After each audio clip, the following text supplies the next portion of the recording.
बिस्मिल्लाहिर्रहमानिर्रहीम। अस्सलाम वालेकुम। आप सभी का इस्तकबाल है। आप देख रहे हैं प्रोग्राम स्पेशल रिपोर्ट। आपका मेजबान मीर हिलाल हांजुरी हाजिर खिदमत। स्पेशल रिपोर्ट में मुतअद्दिद खबरें आया चाहती हैं, लेकिन सबसे पहले शुरुआत करते हैं उस खबर से। आपको याद ही होगा कि कुछ दिन पहले पार्लियामेंट के अंदर एक सिक्योरिटी ब्रीच हुआ था, जिसमें दो नौजवान पार्लियामेंट के अंदर घुस आए थे और उसके बाद वहां पर एक धुआं या गैस वहां पर वो छोड़ दी थी जो पीले रंग की थी, जिसके बाद सरकार पर सवालात उठने शुरू हो गए थे। वहीं पर आज वज़ीर-ए-आज़म नरेंद्र मोदी ने कहा है कि पार्लियामेंट में सिक्योरिटी की खिलाफ वर्जी की संगीनी को हल्के में नहीं लिया जा सकता है। वज़ीर-ए-आज़म ने कहा कि पार्लियामेंट में इस पर अपोजिशन के एहतजाज के दरमियान इस मसले पर कोई झगड़ा न होने का मुतालबा उन्होंने किया है। एजेंसियां इस वाकये की तहकीकात कर रही थी और सख्त इकदाम कर रही थी, ये नोट करते हुए कि इसके पीछे लोगों की जड़ों तक जाना और इनके मकासद तक जाना भी बहुत जरूरी है, ये वज़ीर-ए-आज़म ने कहा। एक कौमी सतह के मीडिया इदारे के साथ खुसूसी बातचीत में वज़ीर-ए-आज़म नरेंद्र मोदी ने कहा कि उन्होंने पार्लियामेंट में गुज़श्ता हफ्ते होने वाली बड़ी सिक्योरिटी खिलाफ वर्जी या सिक्योरिटी ब्रीच की तफसीली तहकीकात का मुतालबा भी किया है। मोदी ने पार्लियामेंट सिक्योरिटी ब्रीच के मामले पर अपने पहले रिएक्शन में, पहले तबसरे में कहा कि जो हुआ वो बहुत संगीन हुआ है, इस पर बहस करने की जरूरत नहीं है, अलबत्ता इसकी तफसीली तहकीकात होनी चाहिए। वज़ीर-ए-आज़म मोदी ने कहा कि लोकसभा के स्पीकर ओम बिरला इस वाकये में इंतहाई संजीदगी के साथ जरूर इकदाम कर रहे हैं। तफ्तीशी एजेंसियां सख्ती से तहकीकात कर रही हैं। ये जानना बहुत जरूरी है कि इसके पीछे कौन लोग हैं और इनका क्या मंसूबा है। हमें भी इसे एक खुले जहन के साथ हल तलाश करना चाहिए। हर किसी को ऐसे मामलात पर बहस, झगड़े या मज़ाहमत से परहेज करना चाहिए। ये वज़ीर-ए-आज़म नरेंद्र मोदी कहते हैं कि इसको डिबेट ना बनाया जाए या इस पर इस तरह की एहतजाज करने की जरूरत नहीं है, बल्कि इस पर यह देखना है कि इसकी जांच क्या होगी, इनके तार कहां से जुड़े हुए हैं, उस पर हम काम कर रहे हैं, ये वज़ीर-ए-आज़म नरेंद्र मोदी ने कहा।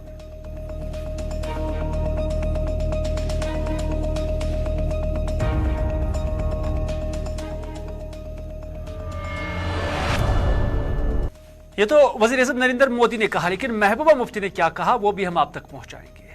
महबूबा मुफ्ती जो पीडीपी सदर साबिका वज़ीर आला है, आज कुपवारा के अंदर ताज़ियत पुरसी के लिए गए थे। हालांकि बाद में एक प्रोग्राम से उन्होंने खिताब भी किया, लेकिन उससे पहले जब उन्होंने मीडिया नुमाइंदों के साथ बात की तो मीडिया नुमाइंदों ने उनसे पूछा कि सुप्रीम कोर्ट आपके लिए एक आखिरी जिसे कहा जा सकता है कि एक एक्सपेक्टेशन थी, लेकिन वहां से भी मायूसी हुई है। अब इसके बाद नेक्स्ट कोर्स ऑफ एक्शन क्या होगा? उस पर महबूबा मुफ्ती ने कहा कि जम्मू कश्मीर के अवाम को हिम्मत नहीं हारनी चाहिए। यहां के लोगों ने माली और जानी बहुत नुकसान उठाया है, हमने उन कुर्बानियों को जाया नहीं होने देना है, ये महबूबा मुफ्ती ने कहा। महबूबा मुफ्ती ने भी कहा कि हमारे मुखालिफिन यही चाहते हैं कि हम हिम्मत हार कर, शिकस्त कबूल करके घर में बैठे, लेकिन ऐसा नहीं होगा। हम न शिकस्त तस्लीम करने वाले हैं और न घर में बैठने वाले लोग हैं, बल्कि हम इस चीज के लिए जद्दोजहद करेंगे जो हमें मुल्क के आईन ने वादा देकर दिया था।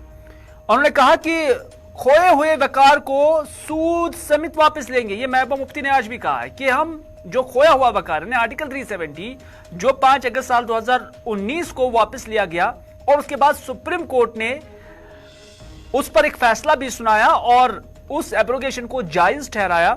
वहीं पर महबूबा मुफ्ती कहती हैं कि हम इसके बावजूद कि सुप्रीम कोर्ट ने फैसला भी दिया है, हम सूद समेत वापस लेंगे।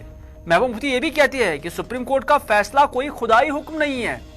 इसी अदलिया के जजों ने 370 को 2 बार मुस्तकिल करार दिया था और इसी अदलिया के जजों ने इससे आर्जी करार दिया और एब्रोगेशन को जायज ठहराया। ये महबूबा मुफ्ती कहती है कि अदलिया का हुक्म सर आंखों पर, लेकिन इसका मतलब ये नहीं कि ये खुदाई हुक्म है।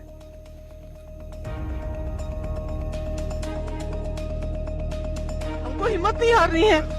जम्मू कश्मीर के लोगों ने कई सालों से जदोजहद की और इसमें हमें माली जानी बहुत नुकसान हुआ है, तो हमने उन कुर्बानियों को रायगा नहीं होने देना है, क्योंकि हमारे जो हिज़्ब मुखालिफ है वो चाहते हैं कि हम हिम्मत हारें, शिकस्त को कबूल करके घर में बैठ जाए। ऐसा नहीं होगा।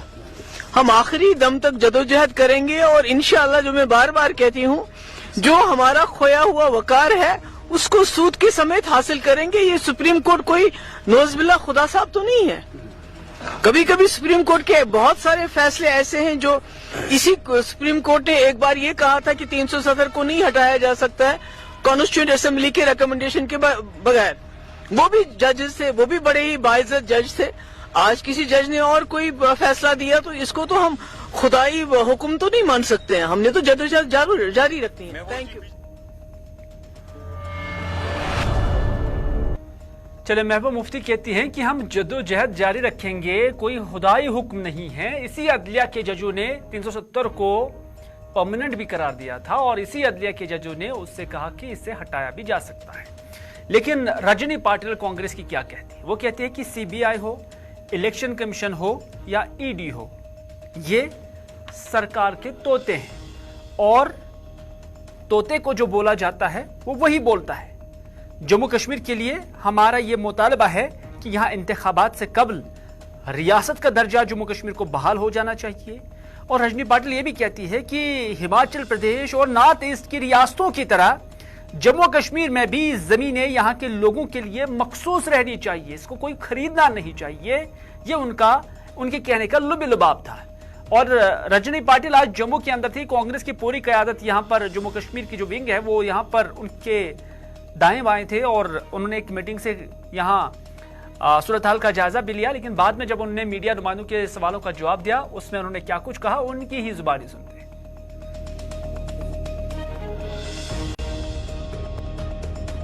एजेंडा ये रहा है कि इस देश में जो खास तौर पर जम्मू कश्मीर के लिए हम चाहते हैं कि हमारे स्टेटहुड वापस आए जल्दी से जल्दी। पहले तो स्टेटहुड आना चाहिए, उसके बाद में आपने चुनाव लेने चाहिए, क्योंकि वो वादा हमें अमित शाह जी ने किया था, वो उन्होंने पूरा नहीं किया है। तो स्टेटहुड दे जाए। फिर दूसरी बात यह है कि जैसे हिमाचल हो, जैसे बाकी के नॉर्थ ईस्ट के स्टेट हो, उनको जिस तरह से ज़मीन का अपना मालिकाना हक है, वहाँ पे बाहर के लोग कोई दे नहीं सकता। क्यों जम्मू कश्मीर में आपने अलाउ किया है? क्योंकि हमारे फिर एक तो ज़मीन कम है और फिर यहाँ के लोग क्या करेंगे। और कैसे है, सभी जो एजेंसीज है, चाहे वो चुनाव आयोग हो, चाहे वो सीबीआई हो, ईडी हो, ये तो उनके पेरोल पे है, उनके तोते हैं गवर्नमेंट के। तो गवर्नमेंट जो बोलेगा वैसे वो तोता बोलेगा।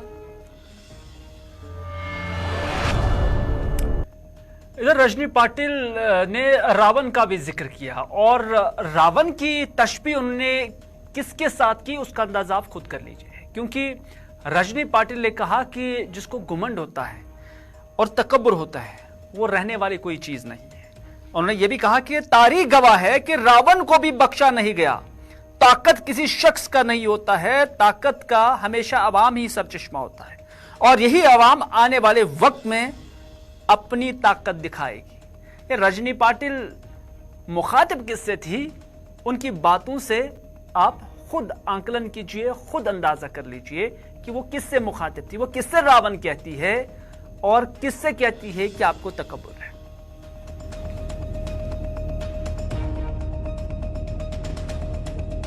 है कि इतिहास में रावण को भी बख्शा नहीं है। तो अहंकार नहीं किसी काम का। इतनी ताकत क्या है आपके हाथ में? लोग ताकत है, लोगों के हाथ में ताकत। इतिहास गवाह है। बड़ी ही मुस्कुराहट और मुस्कान के साथ उन्होंने ये बात कही है। लेकिन जहां वो मुखातिब बीजेपी को कर रही थी या वज़ीर आज़म को कर रही थी, वहीं पर बीजेपी के जो जम्मू के लीडरान थे, चाहे कविंदर गुप्ता हो या दूसरे लीडरान हो, उन्होंने इस पर क्या कुछ कहा। उन्होंने कहा कि यह दरअसल फ्रस्ट्रेशन है। 370 को लेकर भी कविंदर गुप्ता और जुगल किशोर शर्मा ने बात की। दोनों के साथ हमारे नुमाइंदे अनिल शर्मा ने बात की। उन्होंने कांग्रेस लीडरशिप और कांग्रेस की जो मुल्क की 3 स्टेटों के अंदर हार हुई है और आर्टिकल 370 को लेकर जो सुप्रीम कोर्ट का जजमेंट आया है और जो बीजेपी का एजेंडा 370 को लेकर था, उस सारी चीजों को कांग्रेस के रजनी पाटिल के स्टेटमेंट के साथ जोड़कर उन्होंने क्या कुछ कहा, उन्हीं की जुबानी सुनते हैं।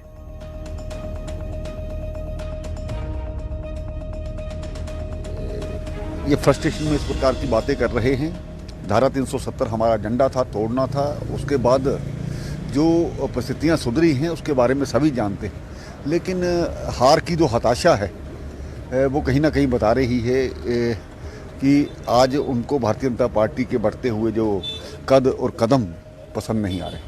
ये क्या लगता है कि ऐसी भाषा का प्रयोग करना और क्या लगता है आपको? देखिए, किसी भी एक धारा 370 का विषय अगर प्रधानमंत्री जी ने लिया है तो उस पर इस प्रकार से टिप्पणी करना बिल्कुल गलत है। मुझे लगता है कि मर्यादा कहीं ना कहीं कांग्रेस वालों को रखनी चाहिए। चाहे वो कांग्रेस हो, चाहे कांग्रेस के जो पहले नेता रहे हैं, वो जवाहरलाल नेहरू हो, इंदिरा गांधी हो, राजीव गांधी हो, और फिर ये जो अपना राहुल गांधी भी क्यों ना हो, इन्होंने हमेशा स्वार्थ की राजनीति की है, पार्टी और परिवार की चिंता की है, देश को मद्देनजर रखते हुए और जम्मू कश्मीर के नागरिकों को मद्देनजर रखते हुए कोई भी आज तक इन्होंने फैसला नहीं लिया। ऐसी बयानबाजी करना क्या भाजपा और आप एक एमपी होने के नाते कोई legally action?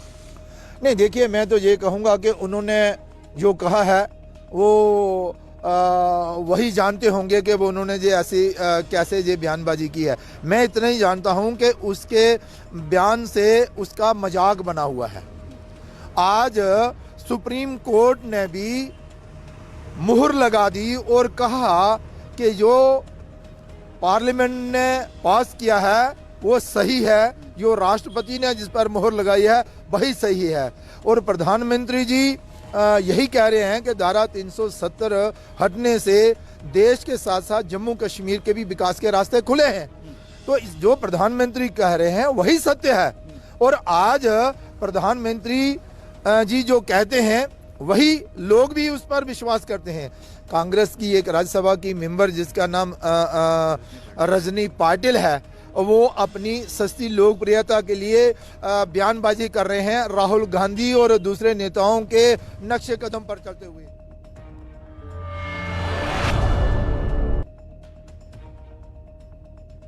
Police constable Mohammad हाफिज चेक पर 9 दिसंबर को हुई फायरिंग के मामले में पुलिस ने बड़ी कामयाबी का दावा किया है, और इस हवाले से आज पुलिस के सरबराह आर सुवैन ने श्रीनगर के अंदर एक प्रेस कॉन्फ्रेंस दी और कहा कि पुलिस ने इस केस में मुलविस 3 मुलजिमों को गिरफ्तार किया है और इनसे 2 पिस्तौल, 65 पिस्तौल के राउंड और 4 पिस्तौल मैगजीन बरामद हुए हैं।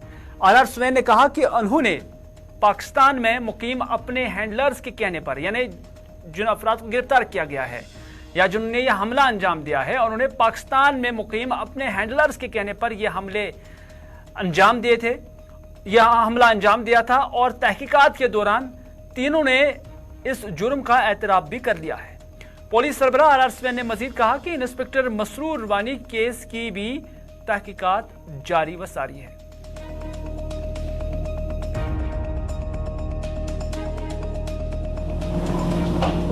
Today's press briefing is about the success that J&K police has achieved in tracing the killers of one of our policemen who was very recently attacked when he was after duty, when he returned home and was about to retire for the day. He was attacked. Constable Mohammed Hafiz Chak, who was posted in police post Ban Mohalla of Fateh Kadal police station. The plan of killing policemen off duty was hatched by a designated terrorist now in Pakistan by the name of Arjuman Guljar of Kharwatpura in Pulwama district, known by the code name of Hamza Burhan. Is that correct? So he is the start point as far as we are concerned. He hatches a conspiracy and he has caches of pistols here and there hidden. He arranges 3 persons to kill. In a way, the mastermind here is one Danish Ahmad Malla, son of Ghulam Muhammad Malla, a resident of Hamdania colony, where actually our constable was living. and through him he recruits to what we generally have been calling as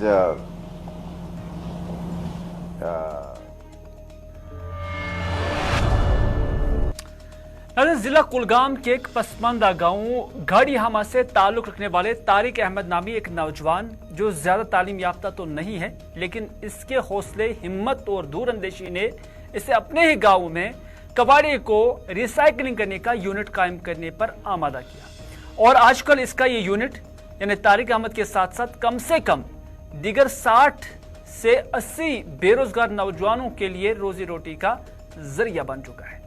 माल की unit Tariq Ahmad Ganai का ये unit industries department से register शुदा है, लेकिन मज़कूरा नौजवान ने bank से लोन लेकर इस यूनिट की बुनियाद डाली है। मकामी इंतजामिया और अवाम तारिक अहमद की इस बेमिसाल जदोजहद की पजीराई कर रहे हैं। तारिक अहमद का कहना है कि इसने चूंकि जाती लोन हासिल किया है जिस पर इसे काफी सूद अदा करना पड़ता है, जिसकी वजह से अच्छी तरह कारखाना चलाने में कभी कभार माली दुश्वारियां भी पेश आती हैं। उनका मुतालबा है कि मरकजी सरकार की तरफ से स्टार्टअप प्रोग्राम के तहत सब्सिडी पर लोन दिया जाए ताकि वो सैकड़ों बेरोजगारों को रोजगार के मौके फराहम कर सके। दरियासना जम्मू कश्मीर के लेफ्टिनेंट गवर्नर मनोज सिन्हा ने भी अपने रेडियो प्रोग्राम में मज़कूरा यूनिट होल्डर का नाम लेकर उसकी हौसला अफजाई की।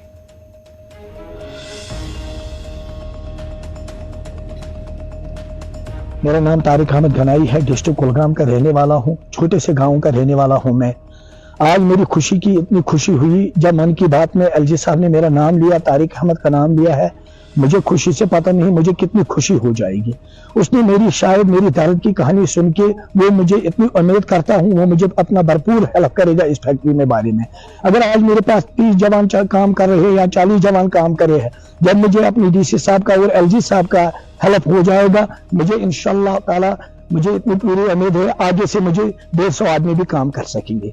और मेरी गुजारिश ये है, मैं सरकार को ये कहना चाहता हूँ, मैंने जो भी पंजी थी, अपना जो भी कोई पैसा था वो मैंने अपनी जेब से लिया है, अपनी जमीन मार्गेज रख के मार्गेज दे दिया है और इस यूनिट को जमा लिया है। अब मुझे इतनी उम्मीद है, मुझे भरपूर इसमें एलजी साहब भी भरपूर है। बहुत रोजान केबीपोरा डांगरपोरा मे गई तकरीबन 2 वरी योर काम करान तो 12th पास कोर मे पत सोचे पन्निस दिमागस मे दोप क्या हेक वन कर नौकरी वोकरी ते हेको क्या वनकन कम पीजी कर बिहित मे सोच पे पन्निस दिमागस मे यह केस कर बन पन रोजगार मुस्तकिल मे सोच पे बावस पे अमिस नश यम कोर पे यपर मे कोर यपर बोज मन की बात में एलजी साहबन कोर वारिया भरपूर मदद।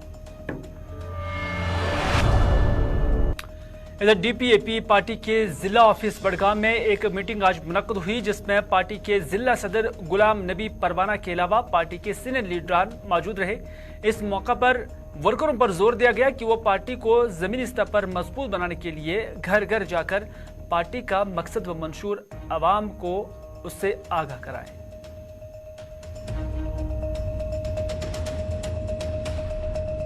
इसमें हमें यह कहना है कि हम सबसे पहले सुप्रीम कोर्ट का शुक्रिया अदा करते हैं कि उन्होंने 5 साल की गैर यकीनियत को, अनसर्टेनिटी को ख़त्म करके ये बताया कि 30 सितंबर से पहले 30 सितंबर 2024 से पहले यहाँ इलेक्शन होने चाहिए।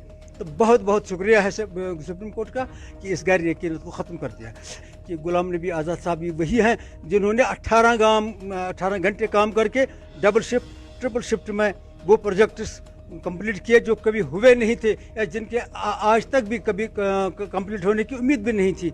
ये वही गुलाम नबी आज़ाद है, एक प्रोग्राम लेकर आया है आप सब लोगों के लिए ये बताने के लिए कि अब हम उस तरक्की में वही ट्रिपल शिफ्ट फिर से दोबारा लागू करेंगे, बेरोजगारी ख़त्म करेंगे, अमन को लाएंगे और डेवलपमेंट को आसमान की हद तक।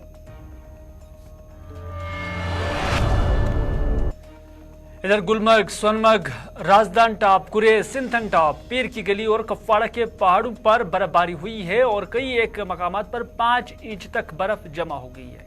महकमा मौसमियात के मुताबिक मगरबी हवाओं का असर जम्मू कश्मीर को मुतासिर कर रहा है और कल सुबह और सपहर से बलाई इलाकों में हल्की बर्फबारी होती रही, जबकि सपहर के बाद तेज हवाई चलने के बाद शहरी श्रीनगर में समेत दीगर मैदानी इलाकों में हल्की फुल्की बारिशें भी हुई।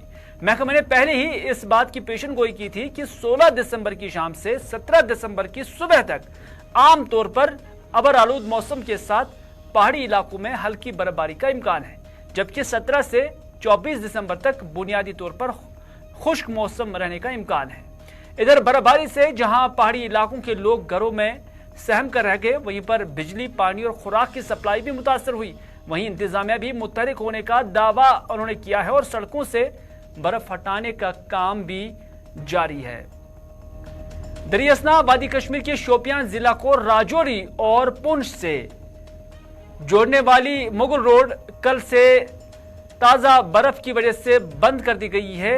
पीर की गली समेत सड़क पर कई मकामात पर ताजा बर्फबारी हुई है, जिसकी वजह से सड़क पर फिसलन पैदा हो गई थी और इंतजामिया ने सड़क को एहतियाती तौर पर बंद कर दिया था। दरियासना जम्मू कश्मीर के बालाई इलाकों के साथ साथ सयाहती मकाम गुलमर्ग में भी बर्फबारी हुई है, जबकि कल श्रीनगर के अंदर हल्की बारिशें हुई थी, लेकिन गुलमर्ग के अंदर बर्फबारी हुई थी। बर्फबारी की वजह से सफेद चादर बिछ गई थी, जिसका नजारा गुलमर्ग के नजदीक वाक़ा सभी इलाकों में देखा जा सकता है। बर्फबारी से सर्दी में इजाफा हुआ है, जिसकी वजह से लोग अब गर्म मलबूसात इस्तेमाल करने लगे, लेकिन यहाँ आ रहे सयाह इस बर्फबारी से काफी लुत्फानंदोज हो रहे हैं।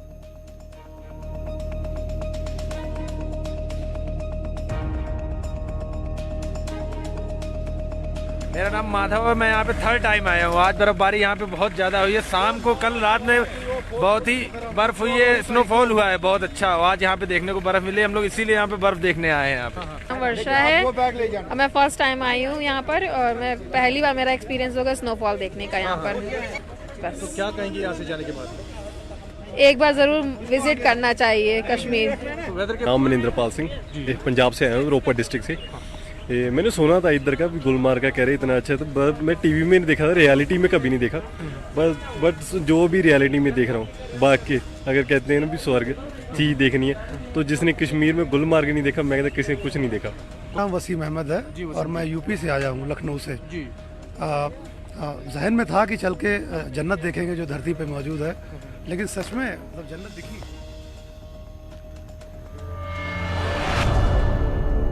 तो नाज़रीन, आज के स्पेशल रिपोर्ट में बस इतना ही। अपने मेजबान को दीजिए इजाजत इस वादे के साथ कि अगर जिंदगी रही तो आपसे फिर होगी मुलाकात। तब तक के लिए खुदा हाफिज, फी अमान अल्लाह।